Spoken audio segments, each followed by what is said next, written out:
ہمارے بچے مین اسٹریم میں ایڈجسٹ کیوں نہیں کر پا رہے؟ کیا کوئی سٹیپ ہم مس تو نہیں کر رہے؟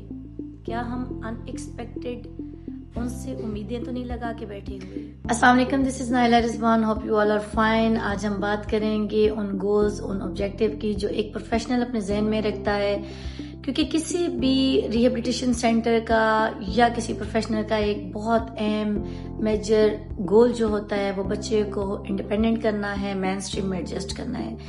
لیکن پھر پرابلم کہاں آتی ہے کہ بچہ مین اسٹریم میں ایڈجسٹ کیوں نہیں ہو پاتا؟ یہ بہت بڑا سوال ہے ایک پیرنٹس کے لیے۔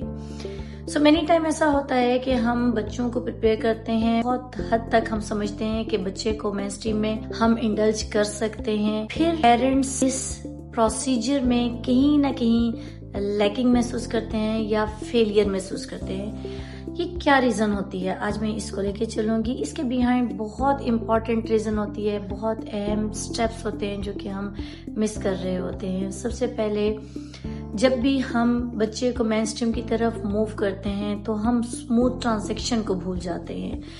کبھی بھی ایسا نہیں ہوتا کہ بچے کو ایک لمیٹڈ سیٹ اپ سے اٹھا کے ہم میجر سیٹ اپ میں ڈالتے ہیں اور اس کا فالو اپ نہیں رکھتے، یا اس کو ٹرانزیکشن ایک دم سے اتنی ڈائیورس کنڈیشن میں دے دیتے ہیں کہ اس کے لیے وہ ڈائجسٹ کرنا بہت زیادہ مشکل ہو جاتا ہے۔ سیکنڈ، ایک ویری امپورٹنٹ کانسیپٹ یہ ہے کہ ہمارا پیرنٹس ایکیڈیمک پرسپیکٹو کو بہت زیادہ ہائی لائٹڈ رکھ رہا ہے، جبکہ کوئی بھی پروفیشنل جب بچے کو مین اسٹریم کے لیے ریکمینڈ کرتا ہے کہیں نہ کہیں وہ یہ مارجن ضرور رکھتا ہے کہ بچے کا جو انٹلیکچوئل لیول ہے یا بچے کا جو لرننگ کیپیسٹی ہے وہ some kind of below average ہے۔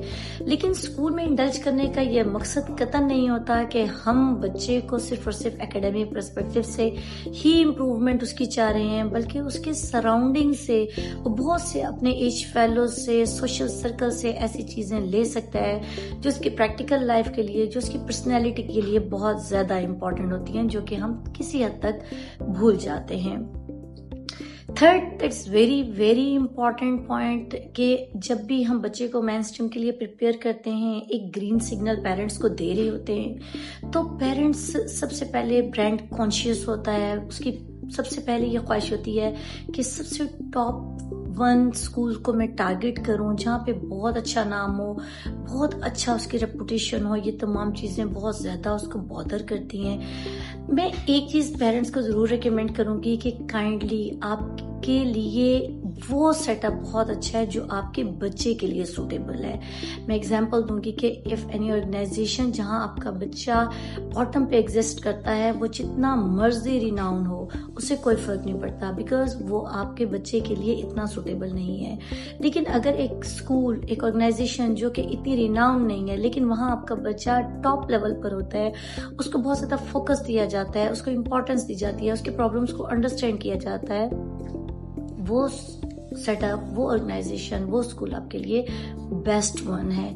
سو یہ 3 چیزیں اگر آپ اپنے مائنڈ میں سٹیپس بنا لیں گے اور ان کو ریئلسٹک بیس ہو کے لے کے چلیں گے تو یو کانٹ بلیو کہ آپ اپنے اس گول کو میکسیمم لیول تک اچیو کر سکتے ہیں، اور ہمارے بچے بہت حد تک اور بڑی ریشو کے ساتھ مین اسٹریم میں ایڈجسٹ ہو سکتے ہیں۔ یہاں ہمیں اپنے مائنڈ سیٹ چینج کرنے کی ضرورت ہے۔ ادروائز ویل بینگ سینٹر اور اس جیسے اور مینی آرگنائزیشن جب بچوں کو پریپیئر کرتی ہیں تو آپ کو تمام گائیڈ لائن دینے کے لیے، آپ کے فالو اپ کے لیے، آپ کو سپورٹ دینے کے لیے آل دا ٹائم اویلیبل ہوتی ہیں، تاکہ بچے کی ٹرانزیکشن، بچے کی سیٹلمنٹ اور آپ کا سیٹسفیکٹری لیول کو پازیٹیو لیول تک لے کے جایا جا سکے۔ سو ان چیزوں کا خیال رکھیں اور بچے کو میکسیمم لیول تک ہم لوگ مین اسٹریم میں کرنے کے لیے سکسیسفل ہو سکتے ہیں۔ تھینک یو سو مچ، اپنا بہت سا خیال رکھیں۔